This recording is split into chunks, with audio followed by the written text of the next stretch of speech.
1950 के अंदर government of India ने इलाहाबाद हाई कोर्ट के सिटिंग जज जस्टिस गुलाम हसन की अध्यक्षता में एक आयोग बनाया और दरगाह के माल एडमिनिस्ट्रेशन को लेकर के उसके ऊपर इंक्वायरी की। उसके अंदर जब उन्होंने यहाँ आकर के पूरी जानकारी ली, खोजबीन की, मालूमात की, डॉक्यूमेंट्स देखे और पुराने दस्तावेज की रोशनी के अंदर उन्होंने जो अपनी रिपोर्ट सबमिट की वो गवर्नमेंट ऑफ इंडिया के पटल पे है 1950 की। इसका पेज नंबर 18 के ऊपर बिल्कुल क्लियर कट वर्डिंग्स हैं कि उस जमाने में ये सब कच्चा था।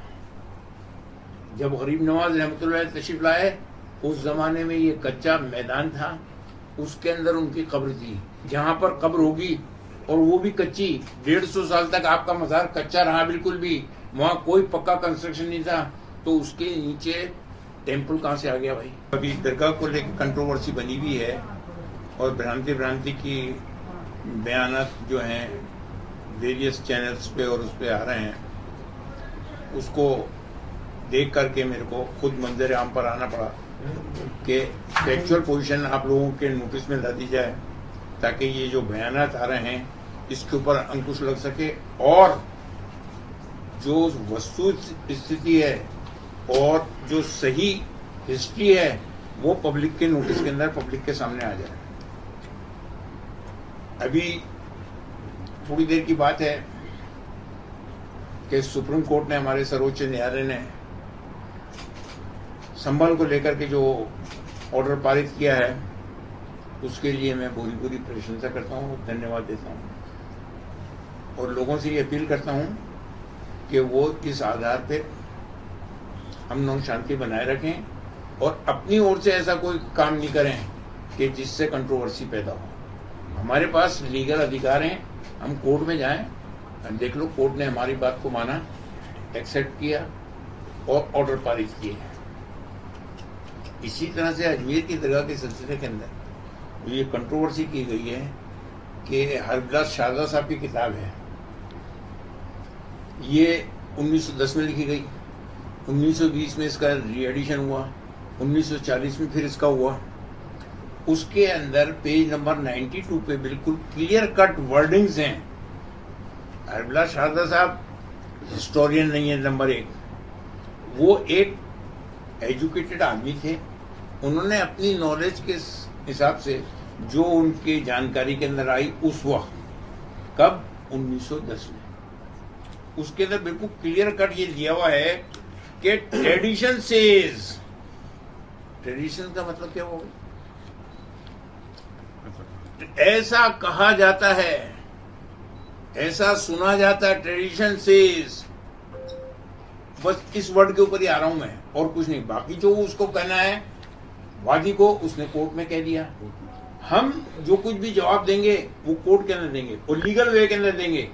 हमारी भी एडवोकेट्स का पैनल है, अजमेर का अलग है, हाई कोर्ट का अलग है, सुप्रीम कोर्ट का अलग है। हम उनसे चैनल बनाए हुए हैं, हो सकता है वो आ जाए यहाँ पर। इसी दरगाह का जो 800 साल का इतिहास है, जब गरीब नवाज रहमतुल्लाह अलैह का एक्ट गवर्नमेंट ऑफ इंडिया पास कर रही थी, एक्ट नंबर 36 1955, उससे पहले 1950 के अंदर गवर्नमेंट ऑफ इंडिया ने इलाहाबाद हाई कोर्ट के सिटिंग जज जस्टिस गुलाम हसन की अध्यक्षता में एक आयोग बनाया और दरगाह के माल एडमिनिस्ट्रेशन को लेकर के उसके ऊपर इंक्वायरी की।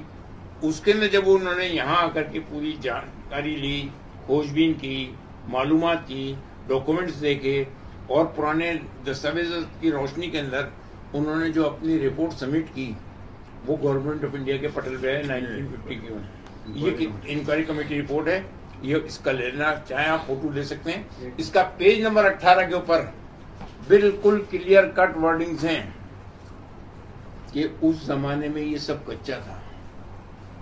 जब गरीब नवाज रहमतुल्लाह अलैह तशरीफ लाए उस जमाने में ये कच्चा मैदान था, उसके अंदर उनकी कब्र थी। अब साइकोलॉजी पॉइंट ऑफ व्यू से आप खुद अंदाजा लगा सकते हैं कि जहां पर कब्र होगी और वो भी कच्ची, 150 साल तक आपका मजार कच्चा रहा, बिल्कुल भी वहां कोई पक्का कंस्ट्रक्शन नहीं था, तो उसके नीचे टेम्पल कहां से आ गया भाई? पहली चीज। दूसरी चीज के जो महमूद खिलजी थे, कहाँ के थे ये? लिखा हुआ है पूरा, मालवा के किंग, मालवा। उन्होंने जब अजमेर पर कब्जा किया तो उन्होंने अपनी तरफ से जो एडमिनिस्ट्रेशन चलाया, उसके अंदर गरीब नवाज के खलीफा की दरगाह है नागौर शरीफ के अंदर, सूफी अहमदुद्दीन सुल्तान तारिक रहमतुल्लाह। उनके परपोते जो थे वो ख्वाजा हुसैन नागौरी नाम से जाने जाते थे। उनसे उस महमूद खिलजी की बहुत ज्यादा अकीदत थी। तो किसी फंक्शन के अंदर उनको उन्होंने खूब इनाम वगैरह दिए, तो उन्होंने उस पैसे को यहाँ ला करके ख्वाजा साहब का गुम्बद बनाया, ये जो जिसको आप जन्नती दरवाजा कहते हैं वो बनाए, और जो कच्चे मजार थे उसको पक्का किया। ये उस 150-200 साल के बाद में बना है। ये 1961 AIR 1961 supreme court, full bench का सुप्रीम कोर्ट का जजमेंट है, गजेंद्र गढ़कर का। इसका कच्चा था, ये पूरे हिस्ट्री दी हुई है, दरगाह की हिस्ट्री। जो एक्ट को चैलेंज किया गया था उसके अंदर ये पूरी हिस्ट्री दी हुई है कि क्या था वहां पर, क्या नहीं था, ये क्लियर कट मौजूद है। इसी तरह से जो दूसरा अभी फरवरी 2002 के अंदर गवर्नमेंट ऑफ इंडिया ने JPC बैठाई थी दरगाह के और अदर प्रॉपर्टीज के एडमिनिस्ट्रेशन के लिए, ये क्लियर कट मौजूद है। 20 दिसंबर 2002 को ये राज्यसभा ये पटल पे रखी हुई है। इसके अंदर जो उन्होंने स्टोरी दी है दरगाह को लेकर के, ये पेज नंबर किसके ऊपर है? पेज नंबर 2 पे अजमेर दरगाह का ये दिया हुआ है। इसके अंदर बिल्कुल क्लियर कट दिया हुआ है कि ख्वाजा का मजार कैसा था, वहां कोई टेम्पल था नहीं था, कुछ नहीं दिया हुआ। ये जो नई कंट्रोवर्सी सिर्फ एक हरबिला शारदा साहब की किताब को लेकर के, एक वर्ड को लेकर के ट्रेडिशन सेज, अरे ट्रेडिशन सेज तो आप ये भी कह सकते हो, अभी मैं यहाँ बैठा हूँ कि साहब यहाँ पर तो जो है महादेव का टेम्पल था, तो मैं क्या कर सकता हूँ भाई? आपकी जबान के ऊपर ताला तो लगा नहीं सकता, लेकिन उसका फैक्चुअल पोजीशन जो है वो हमें देनी पड़ेगी। तो अब हमें जो जवाब देना है या नहीं देना, ये हमारे एडवोकेट्स का पैनल जो है वो हमें बताएगा, और उसके बाद हम कोर्ट के अंदर उसका सही जवाब देंगे। लेकिन फैक्चुअल पोजीशन ये है।